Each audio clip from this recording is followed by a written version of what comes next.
তোমার কি করলাম ভাই 50 টাকা সেই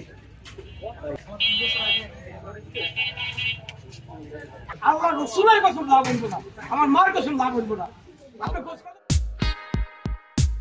কি রে মামা, তুই 100 টাকা গেলে কি চিন্তা করতেছিস? ও আরে মামা, তুই কষ্ট করে বুঝছস 100 টাকা মারছি, মানে বাজারে টাকা দিছিল, ভাই কইছিল যে চিকন ডাইল লইবি, কিন্তু মুসুরি ডাইল মোটাটা লইছি। তুই কষ্ট হয়েছে 100 টাকা মারতে, চিন্তা করতেছি 100 টাকা দিয়া কি করন যায়, মানে খুব টেনশন আছে টাকাটা কেমনি খরচ করবো। ও এই ব্যাপার, তুই 100 টাকা কি করবি ভাবে বাস না? আয় 100 টাকা দুইজনে 2 প্লেট গরু বিরিয়ানি খাই যা।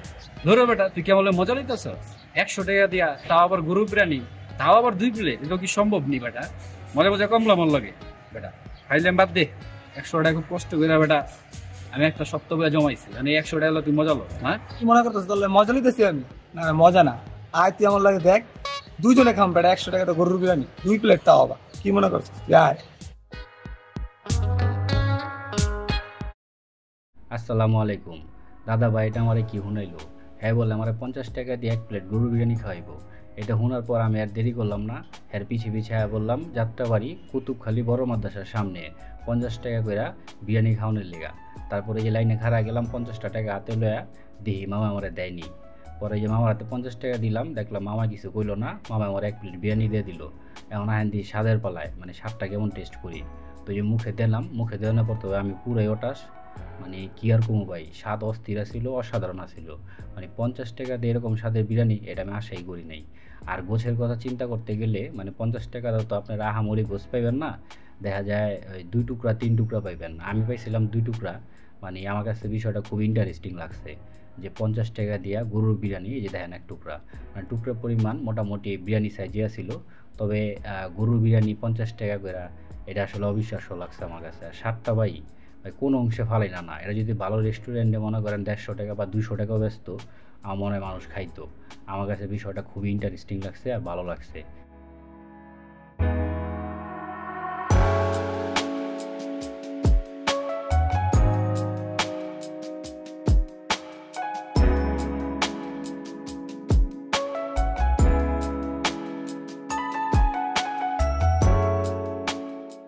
তো এই যে আমি খাওয়ানোর পরে দাদা ভাই লাইনে খাড়া গেছে বিরিয়ানি খাওয়ানোর লেগা, কারণ এখন আঙ্গ আছে বাকি 50 টাকা আছে। তো দেখি দাদা ভাইরে বাকি 50 টাকা দিয়া ভাই মামায় আর কি বিরিয়ানিটা দেয়নি। আর আপনাকে তো কয় হয় নাই, এই মামার নাম হলো সেলিম বাবুচ্চি, এক নামে সবাই সেলিম বাবুচ্চি করে চিনে। তারপরে যে দাদা ভাই 50 টাকা দিয়ে দিল সেলিম বাবুচ্চিরে, আর সেলিম বাবুচ্চি করলো কি 1 প্লেট বিরিয়ানি দিয়ে দিল। এখন তো দাদা ভাই আমার কইতাছে, দেখছো তুমি তো বিশ্বাস গেলা না যে 50 টাকা তো গরুর বিরিয়ানি খাওয়ান যায়, তারপরে এত স্বাদের। আমি বললাম ভাই হর তুমি ঠিকই কইছো, মানে আমার কাছে বিষয়টা খুব ইন্টারেস্টিং লাগছে আর অনেক স্বাদ লাগছে। মানে 50 টাকা দিয়ে গরুর বিরিয়ানি, তারপর আবার এমন স্বাদের, এটা লেগে তো তোমার মনে করো আমার 100 টাকার থেকে 50 টাকা ভাগ দিলাম, এই তুমি এই সন্ধানটা দেওয়ানের লেগা। আর আপনাকে কয়া দিই, যদি এই বিরিয়ানিটা আপনারা খাইবার চান তাহলে প্রত্যেক শুক্রবার রাইতের 8টা বাজে যাবেন। 8টার থেকে মামা এই বিরিয়ানিটা যে পর্যন্ত ডেক শেষ না হয় এই পর্যন্ত বেচতে থাকে। মানে কি আর কম, মামার মহৎ উদ্যোগ।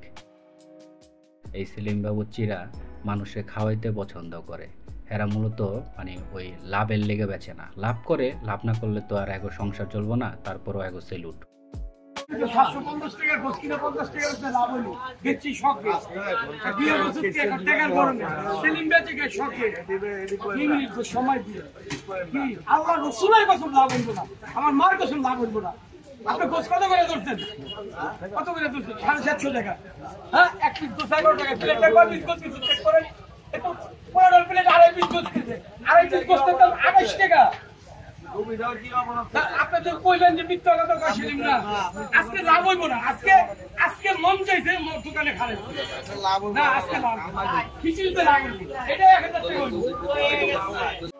কি আর কমো ভাই, আঙ্গই বিখ্যাত সেলিম বাবুচ্চির 50 টাকার গরুর বিরিয়ানি খাইতে হইলে আপনাকে আইতে হইব যাত্রাবাড়ি বড় মাদ্রাসা কুতুবখালী। এইখানে আইলে আপনারা প্রত্যেক শুক্রবার সন্ধ্যা 8টার থেকে দিরা আর কি বিরিয়ানিটা মামা বেচা শুরু করে। আপনারা আইলে ওই সময় এই বিরিয়ানিটা খাইবার পারবেন। আজকে এই পর্যন্তই, আল্লাহ হাফেজ।